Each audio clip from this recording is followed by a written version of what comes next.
28절에서 마지막 39절까지 우리 일어나셔서 교독하시고 마지막 절은 같이 읽겠습니다. 제가 28절 읽습니다.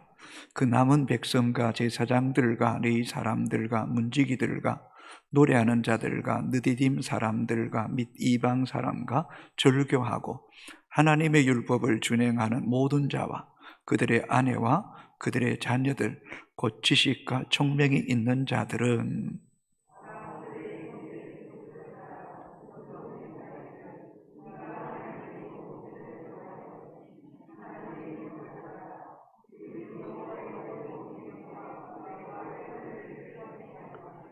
우리의 딸들을 이 땅 백성에게 주지 아니하고 우리의 아들들을 위하여 그들의 딸을 데려오지 아니하며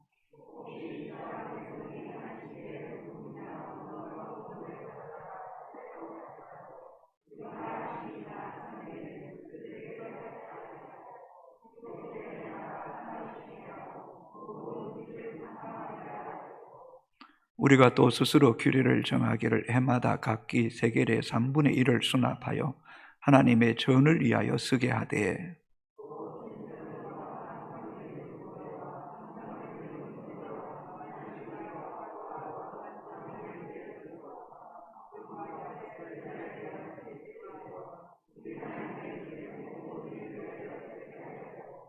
또 우리 제사장들과 레위 사람들과 백성들이 제비 뽑아 각기 종족대로 해마다 정한 시기에 나무를 우리 하나님의 전에 바쳐 율법에 기록한 대로 우리 하나님 여호와의 제단에 사르게 하였고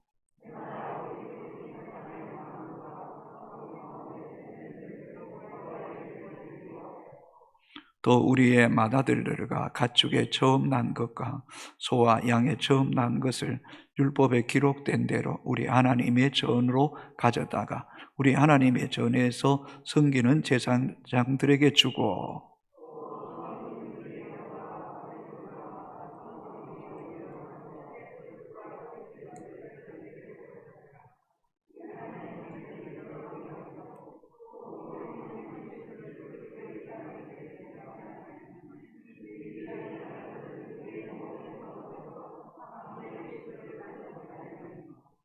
너희 사람들이 11조를 받을 때에 아론의 자손 제사장 한 사람이 함께 있을 것이요 너희 사람들은 그 11조의 10분의 1을 가져다가 우리 하나님 전 곳간의 여러 방에 두되 곧 이스라엘 자손과 레위 자손이 거제로 드린 곡식과 새 포도주와 기름을 가져다가 송소의 그릇들을 두는 골방 곧 섬기는 제사장들과 문지기들과 노래하는 자들이 있는 골방에 둘 것이라. 그리하여 우리가 우리 하나님의 전을 버려두지 아니하리라. 아멘. 작석하시겠습니다. 날씨가 갑자기 춥습니다. 건강에 유의하시고 몸을 따뜻하게 하셨으면 참 좋겠습니다. 한자 성어 가운데 용두삼이라는 말이 있습니다. 용의 머리와 뱀의 꼬리라는 뜻으로 시작은 거창하나 끝이 초라함을 이루는 말입니다. 성도의 신앙생활이 용두삼이가 되어서는 안 됩니다. 처음 시작은 거창하게 시작하였는데 끝이 흐지부지해서는 안 된다는 것입니다. 그래서 신앙생활에 있어서 마음에 뜨거운 열정도 있어야 되지만 한편으로는 머리는 아주 냉철하고도 신중한 결단이 있어야 됩니다. 유다 백성들이 자청하여 하나님 말씀 듣기를 원했고 깨닫고 울고 회개합니다. 금식하고 굵은 베옷을 입고 죄를 뒤집어 서며 하나님께로 돌아가기로 결단했습니다. 그리고 레위 사람들을 통해서 이스라엘 민족의 역사를 회고하고 가르치면서 우리 민족이 안정되고 부유할 때마다 교만하고 하나님 율법을 등지고 하나님을 거역하고 하나님의 선지자들을 죽임을 인하여 하나님이 그 죄의 심판으로 이스라엘 백성을 이방 나라의 손에 붙여서 포로가 되는 그런 고통과 억압을 당하게 하셨다는 역사적 사실을 백성들에게 가르쳐 주었습니다. 느헤미야 3장 9장 30절입니다. 같이 읽겠습니다.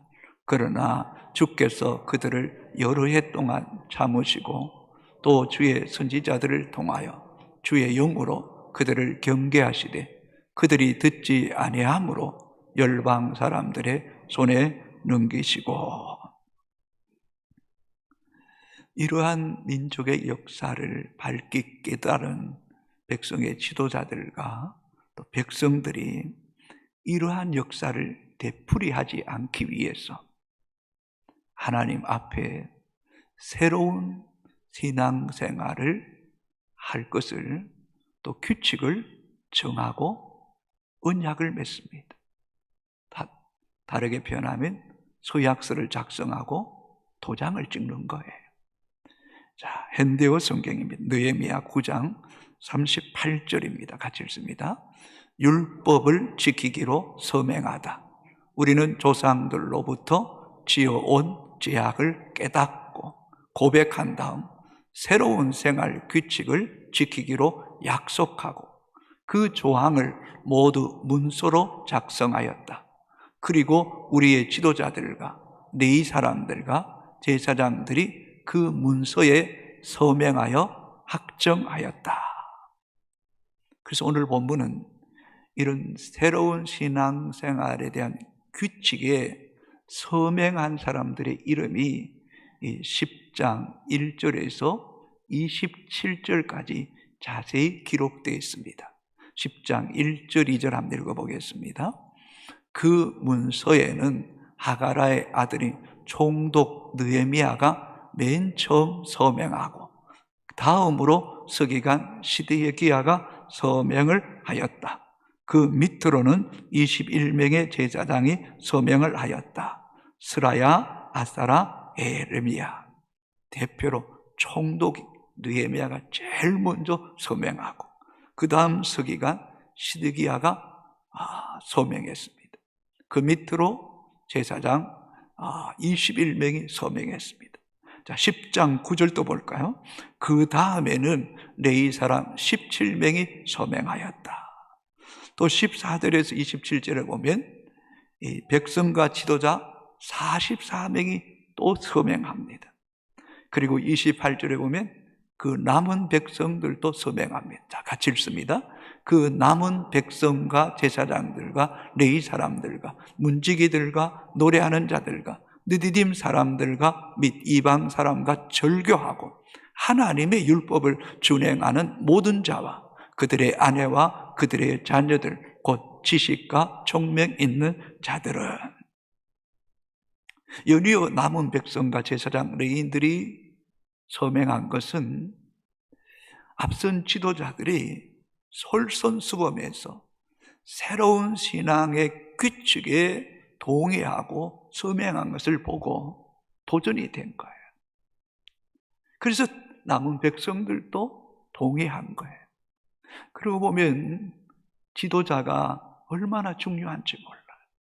지도자가 본이 되고 앞장서서 서약할 때에 남은 백성도 제사장도 레위 사람도 문지기도 노래하는 자도 다 서명하였다는 것입니다. 특별히 28절 그 하반절에 보면 하나님의 율법을 준행하는 모든 자와 그들의 아내와 그들의 자녀들 곧 지식과 총명 있는 자들. 하나님 율법을 준행하는 사람들, 아내도 자녀도 서명했어요. 여러분, 지혜와 총명 있는 사람이 어떤 사람일까요? 세상에서 공부를 많이 하고 똑똑하고 재능이 많은 사람일까요? 아닙니다. 지혜와 총명 있는 사람은 하나님의 율법에 순종하는 사람이에요. 거기에 서명하고 지키기로 결단하는 사람이라는 거예요. 29절도 같이 읽겠습니다. 29절 다 그들의 형제 귀족들을 따라 저주로 맹세하기를 우리가 하나님의 종 모세를 통하여 주신 하나님 율법을 따라 우리 주 여호와의 모든 계명과 규례와 율례를 지키 행하여. 지금 유다 백성들은 새로운 신앙 생활의 규칙에 대해서 가볍게 생각하지 않습니다. 그들은 이 규례를 지키지 않으면 하나님이 우리를 저주해도 달리게 받겠습니다 라고 맹세하고 있는 거예요. 영적으로 비장한 각오로 지금 서약하고 도장 찍은 거예요. 고대 근동 언약서에는 항상 언약을 지킬 때의 복과 언약을 파괴할 때의 저주가 기록되어 있습니다. 우리도 일반적으로 계약할 때에와 그 계약을 파괴하면 3배, 5배 물어야 되는 거잖아요. 창세기 15장에도 아브라함과 하나님께서 언약을 맺을 때 짐승을 찢어놓고 그리 지나가게 하신 것은 언약을 파괴할 때에 책임이 따르다는 것입니다. 그래서 성도는 하나님 앞에 서약하는 것, 서원하는 것을 경솔하게 하면 안 됩니다. 신중하게 생각하고 결단했다면 반드시 지켜야 됩니다. 그럼 이스라엘 백성들이 하나님 앞에서 새롭게 언약한 내용이 뭘까요? 첫 번째, 이방인과 결혼하지 않기로 서약합니다. 30절 같이 읽겠습니다. 그리고 우리는 우리 딸을 이방 사람들에게 시집 보내지 않고 또 우리 아들을 위해 그들의 딸을 데려오지 않기로 했으며, 다시 말하면 불신자와 결혼, 또 국제 결혼, 다른 백성들과 결혼하지 않기로 했습니다. 왜요? 불신자, 또 이방 나라 사람들이 섬기는 그 우상을 가지고 올 것이고 또 그 우상으로 인하여 하나님을 경외하는 믿음을 잃어버릴 가능성이 너무너무 많기 때문입니다. 솔로몬이 어떤 사람입니까? 다윗의 아들입니다. 참 하나님 사랑했습니다. 성전을 지었고 일천 번제를 드렸습니다. 그러나 안타깝게도 그가 점점 높아지면서 후궁이 700명이고 첩이 300명이었습니다. 또 그들이 원하는 대로 이방 여인을 데려와서 그들의 신전을 지어주고 또 그 일로 인하여 이스라엘 백성까지 우상 숭배에 빠지는 크나큰 잘못을 범하고 말았습니다. 그렇게 믿음 좋았던 솔로몬도 이방 여인을 통해서 우상 숭배에 빠지는 크나큰 죄를 범하고 말았던 것입니다. 우리 자녀들이 종종 그런 이야기도 할 것입니다. 불신자와 결혼해서 예수 믿게 하면 되지 않겠느냐고. 예, 참 그럴듯한 이야기입니다. 좋은 생각일 수 있습니다. 그러나 불신자를 참 예수 믿게 하는 것이 얼마나 어려운지 모릅니다. 결혼하면서 참 신실한 믿음의 여성들이 불신 남편과 결혼해서 그 신앙생활하는 것이 얼마나 어렵고 힘든가를 참 많이 지켜보지 않습니까? 그렇습니다. 예수 믿지 않는 사람과 어떤 살아가는 삶의 그 가치와 또 방향과 목적이 다르기 때문에 늘 갈등하고 분쟁이 생기는 것 정말 힘든 일입니다. 또 사람은 이 선한 것, 좋은 것은 빨리 배우지 않으면서도 나쁜 것, 이 불신앙적이고 세속적인 것은 너무너무 쉽게 빨리 물든다는 것입니다. 그렇지만 자식이 불신자와 결혼하겠다고 할 때 일방적으로 고집하고 또 그것을 안 된다라고 말하는 것도 쉽지 않습니다. 그러기에 부모는 미리 자녀의 결혼을 위해서 기도 많이 해야 되고 또 기회가 있을 때마다 믿음의 배우자 만나기를 잘 권면해야 됩니다. 그러나 성경에 좋은 예도 있습니다. 다윗의 조상이 누구입니까? 보아스와 그솔로를 가면 룻 아닙니까? 룻은 이방 여인입니다. 모압 여인입니다. 그러나 보아스는 더 백성이죠.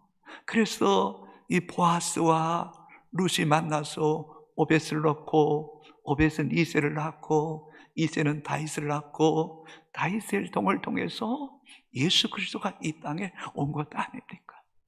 그럼에도 불구하고 성경은 이방인들과 결혼을 금하고 있다는 것은 그만큼 쉽지 않은 일이라는 것입니다.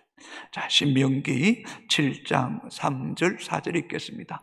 또 그들과 혼인하지도 말지니 내 딸을 그들의 아들에게 주지 말 것이요 그들의 딸도 내 며느리로 삼지 말 것은 그가 내 아들을 유혹하여 그가 여호와를 떠나고 다른 신들을 섬기게 하므로 여호와께서 너에게 진노하사 갑자기 너희를 멸하실 것임이니라. 첫 번째는 우상숭배에 빠질 위험성이 크기 때문입니다. 두 번째는 여호와를 경외하는 것이 너무너무 귀하고 보배이기 때문에 이것은 절대로 무너져서는 안 되기 때문입니다. 셋째는 역사 속에 이런 이방인과 결혼하여 하나님을 떠남을 통해 하나님의 진노를 지금 이 유다 백성들이 70년 역사 속에서 뼛속 깊이 온몸으로 경험하지 않았습니까?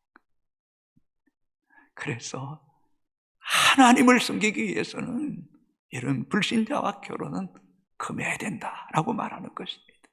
이사야 33장 6절 말씀 같이 읽어보고 큰 소리를 읽겠습니다. 내 시대에 평안함이 있으며 구원과 지혜와 지식이 풍성할 것이니 여호와를 경외함이 내 보배니라. 아멘입니까 여러분? 아멘 합시다 여러분. 같이 읽습니다. 다시 한번 내 시대에 평안함이 있으며 구원과 지혜와 지식이 풍성할 것이니 여호와를 경외함이 내 보배니라. 보배니라.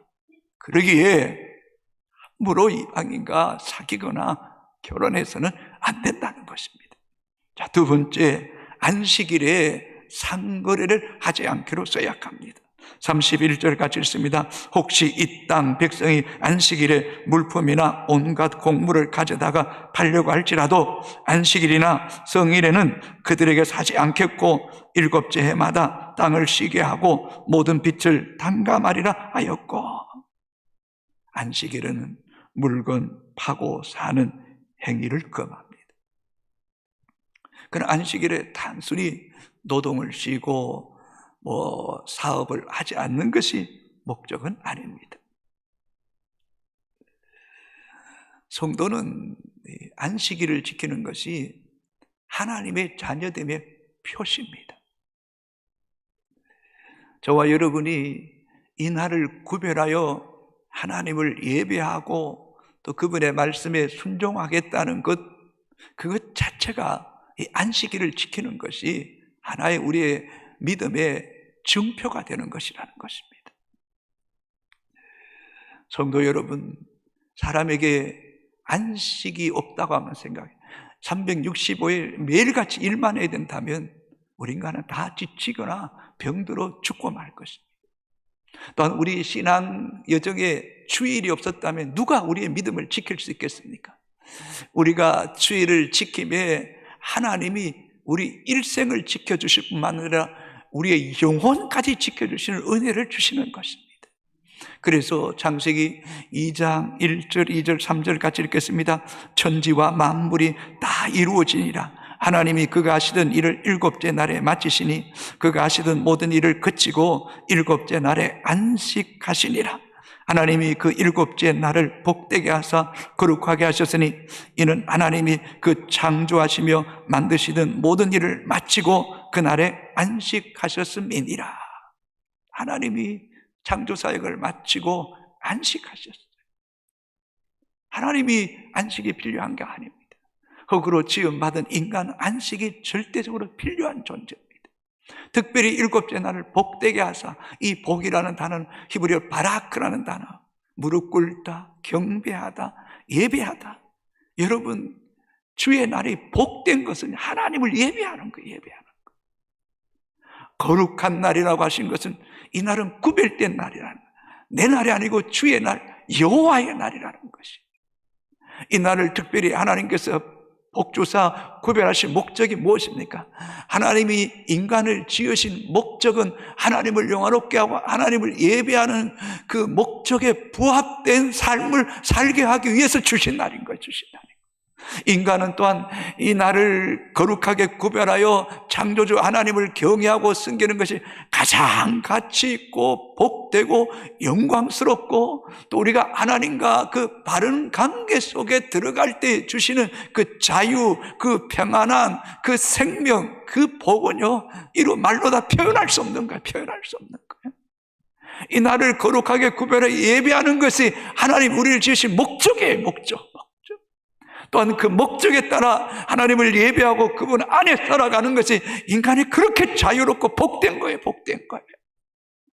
그뿐만 아니라 이날에 주의 백성들이 주의 존전에 모여 예배하고, 또 성도 간에 교제하고, 서로 돌아보고 서로 세워가고 떡을 떼고 교제함을 통해 주님의 공동체가 건강하게 세워지는 것은 너무너무 귀한 거예요. 너무너무 귀한 거예요. 그저 주일에 한번 예배 드린 걸로 땡 하는 거 아니에요. 주의 날이에요. 여호와의 날이에요. 예배를 마친 후에도 이제 자유다가 아니라 어떻게 하면 이 날은 주님이 기뻐하시는 일을 더 할까? 혹 병든 자 없는가? 혹 소외된 자가 없는가? 이 날은 주의 날인데, 아무 그렇지 않으면 한 번 더 말씀을 읽고, 한 번 더 기도하고, 한 번 더 주의 그 임재 속에 나아가기를 소망하면서 어떤 모양이든 이 날을 거룩하게 구별하여 하나님이 기뻐하신 일을 마음껏 행하는 그런 복된 날이 되기를 주의 이름으로 축복합니다. 아멘입니까? 저는 지난주, 저지난주 요즘 좀 일찍 마치니까 주님 내가 뭘 해야 됩니까? 이렇게 고민하면서 몇몇 성도들을 만나고 돌아보고 자꾸 마음에 그런 생각이 들어요. 이 날은 복된 날인데, 주의 날인데, 여호와의 날인데 잘해야지 하는 그런 마음이 자꾸 생기는 거예요. 이사야 56장 2절 같이 한번 읽어보겠습니다. 시작.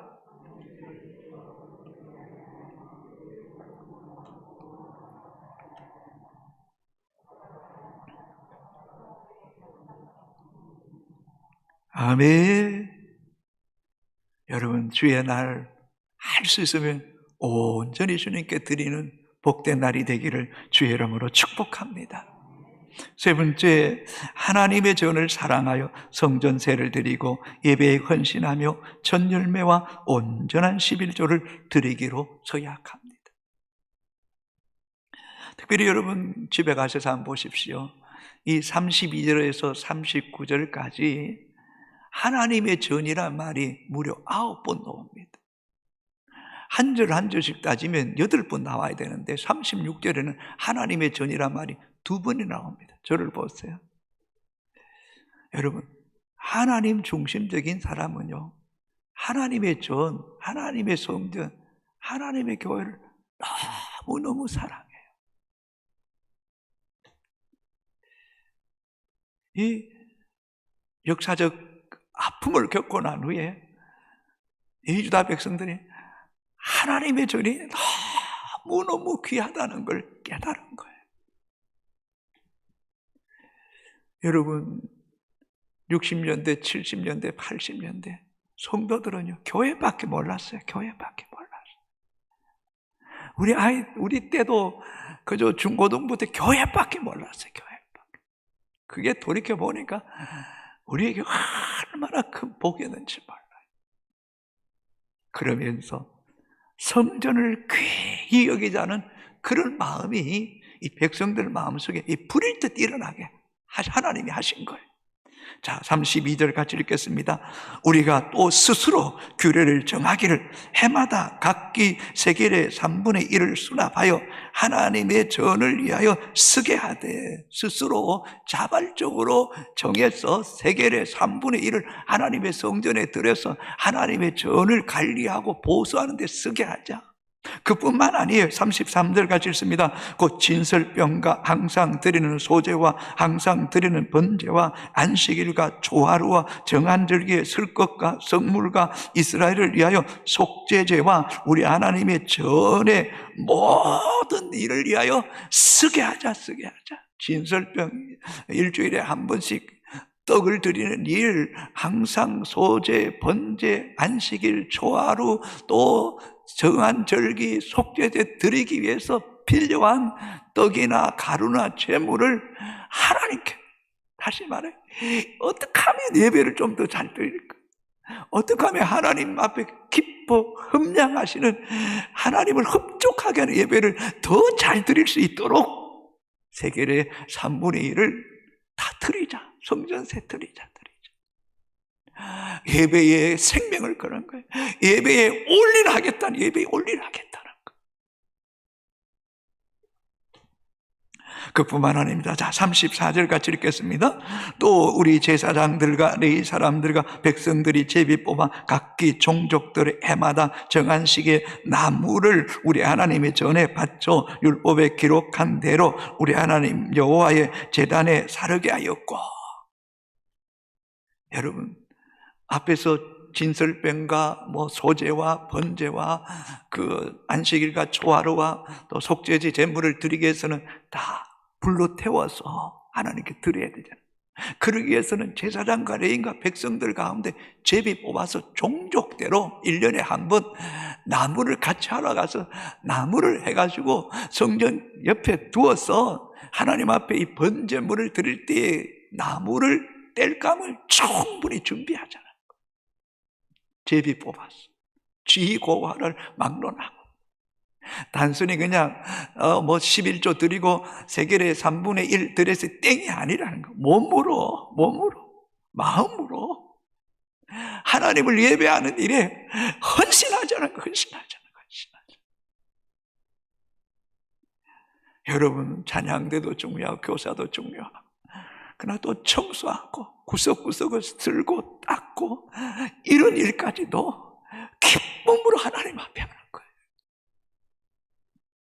예배를 받으시는 것이 아니라 우리의 중심, 우리의 마음, 우리가 어디에 초점을 두고 하나님의 전을 얼마나 사랑하는가를 마음으로, 행위로, 물질로 표현한 사랑을 드리자는 게 드리자. 이게 역사에 정말 아픔을 경험한 유다 백성들이 돌이켜 결단하는 것이 바로 이런 하나님의 전을 이전보다 더 사랑하잖아요. 더 사랑하죠. 예배를 더 소중히 여기자고 말씀하는 거예요. 그뿐만 아닙니다. 첫 열매도 드리자고 말하고, 또 38절 같이 읽어볼까요? 같이 읽겠습니다. 레위 사람들이 11조를 받을 때는 아론의 자손 제사장 한 사람이 있기에 할 것이요, 레위 사람들은 그 11조의 10분의 1을 가져다가 우리 하나님의 전 곳간에 여러 방에 두되. 11조도 드리자. 모든 것의 주인이 누구이냐? 우리에게 필요한 것을 공급하시는 분이 누구이냐? 우리가 해와 달을 지었습니까? 땅을 지었습니까? 산을 지었습니까? 바다를 지었습니까? 알고 우리는 이 땅에 덤으로 살아가는 것. 하나님의, 어쩌면 우리는 0.001%에 불과하고 99.9%는 다 하나님이 이뤄놓으신 것들을 우리는 누리며 살아가는 존재이기에, 또 우리에게 주시는 모든 것의 주인은 하나님이기에 그것을 인정하는 것으로 10의 1조를 여호와께 드리자. 물질이 있는 곳에 마음이 있는 것처럼 마음이 있는 사람 물질을 드리고, 그 물질을 드림을 통해 내 마음과 내 정성과 내 중심을 하나님께 드리라는 거예요. 하나님께 드리라. 왜 갑자기 이런 이야기 합니까? 역사 속에서 이 백성이 하나님을 거역하고 교만하고 율법을 덩치고 하나님의 선지자들을 돌로 쳐서 죽이는 그러한 죄를 범한 이후에 하나님께서 이 민족을 이방 나라의 손에 붙였더니 농사 지었던 것들을 다 빼앗기고 짐승들도 빼앗기고 고통을 당한. 여러분 한번 생각해 보십시오. 한 해 동안 농사를 지었는데, 한 해 동안 가축을 길렀는데 다 이방 나라들이 와서 그것을 먹어버리고 뺏어가 버릴 때 그 마음의 낙담, 그 상함, 그 고통을 어떻게 표현하겠어요? 돌이켜보니 우리가 하나님의 것을 도적질하고 하나님의 율법을 거역했던 까닭에 오늘 우리가 이런 고통과 아픔을 겪는다는 것을 알았던 거예요. 자, 느헤미야 9장 37절 38절 현대인 성경입니다. 같이 읽습니다. 우리가 지은 죄 때문에 주께서 우리를 다스리게 하신 이방 왕들이 이 땅의 농산물을 먹고 우리와 우리의 가축들을 마음대로 하고 있으니 우리의 고통은 이루 말할 수 없습니다. 우리는 이 모든 일을 생각하며 다시 주를 섬기기로 합의하고 성명서를 작성하여 여기에 우리 지도자들과 레위인들과 제사장들이 서명을 합니다. 다시는 인간의 얄팍한 생각으로 살지 않겠습니다. 육신의 속에는 옳은 대로 살지 않겠습니다. 하나님의 명령대로 살겠습니다. 그래서 온전한 11조를 하나님께 드리겠습니다. 결단하는 거예요. 결단. 자발적이에요. 자발적. 억지가 아니에요. 말라기 3장 10절에 이렇게 말씀합니다. 같이 읽겠습니다. 만군의 여호와가 일어나라. 너희의 온전한 11조를 창고에 들려 나의 집에 양식이 있게 하고 그것으로 나를 시험하여 내가 하늘 문을 열고 너에게 복을 쌓을 것이 없도록 붙지 아니하나 보라. 하나님 앞에 온전한 11조 드릴 때 하나님 반드시 은혜 주시겠다. 전 참 가난하게 살았잖아요. 네, 하나님 앞에 11조 드리고 한 번도 꾸러 가본 적 없고, 네? 한 번도 그냥 사례비가 중단된 적도 없고, 한 번도 쉬어본 적 없고, 여기까지 달려오게 하신 게 얼마나 감사한지 모르겠어요. 여러분 기억하세요. 하나님의 백성, 하나님의 자녀들에게도 의무가 있고 책임이 있어요. 예? 의무와 책임이 있단 말이에요. 사회에도 어떤 모임의 회원이 되려고 그러면 회원의 의무가 있잖아요. 이상하게 듣지 마세요. 우리는 온 우주 만물을 지으시고 다스리시고 함께 하신 그 하나님 앞에 지도자라면, 하나님 백성이면 그 의무와 책임을 감당해야 돼요. 또 교회의 지도자가 되겠다는 사람들 또한 이런 의무와 책임을 성실하게 잘 감당해야 돼요. 그럴 때에 하나님이요, 하나님의 사람들을 지켜주세요. 욥기 1장 10절 한번 읽어볼까요? 욥기 1장 10절 시작. 주께서 그와 그의 집과 그의 모든 소유물을 울타리로 두르심 때문이 아니니까 주께서 그의 손으로 하는 바를 복되게 하사 그의 소유물이 땅에 넘치게 하셨음이니이다. 이 말이 누가 하는지 알아요? 사단이 욥에게, 하나님께 말해.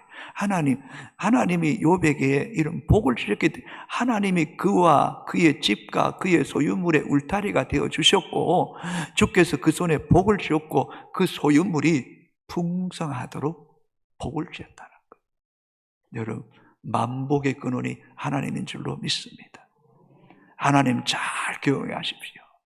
하나님 권능의 발로 우리의 울타리가 되어주시고 주께서 주의 손으로 우리 하나님의 복을 주시고 그 소유물이 넘쳐나게 되기를 주의 이름으로 축복합니다. 태풍이 막 불 때면 이렇게 외적으로 아주 풍성한 나무, 숲이 막 많고 가지가 많은 나무들이, 거목들이 강하게 생긴 나무들이 막 뿌리쳐 뽑히고 가지가 툭 잘리고 꺾이는 거 봅니다. 그러나 대나무 보세요. 참 외관적으로는 약하잖아요. 키만 잔뜩 크잖아요. 그런데 대나무는 잘 안 부러져요. 왜요? 그 내면에 일정한 규격에 따라 안에 매듭을 지어놨기 때문에. 우리 신앙 여정에도 이런 때마다 매듭을 잘 지어야 돼요. 지금 이스라엘 백성이 하나님 앞에 매듭을 짓는 거예요. 다시는 이런 죄를 반복하지 않겠다. 다시는 이 민족이 이방 나라의 포로가 되지 않겠다. 그래서 세상을 쫓아가지 않겠다. 세상의 노예가 되지 않겠다. 하나님 백성은 하나님 백성답게 시대와 이 풍조를 거스리고 역행하고 주의 법도를 쫓겠다. 안식일을 거룩하게 지키겠다. 하나님의 전을 귀히 여기고 예배하고 온전한 11조를 드리겠다. 이런 결단이 우리 가운데 있게 되기를 바랍니다. 그래서 시작보다 끝이 아름답고 믿음이 세상을 이긴다는 것, 하나님이 살아계신다는 것에 대한, 하나님이 만복의 근원임에 대한 표징이 되고 증인이 되는 효성의 가족들이 되기를 주의 이름으로 축복합니다. 축복합니다. 우리 다 같이 이런 찬양하시겠습니다.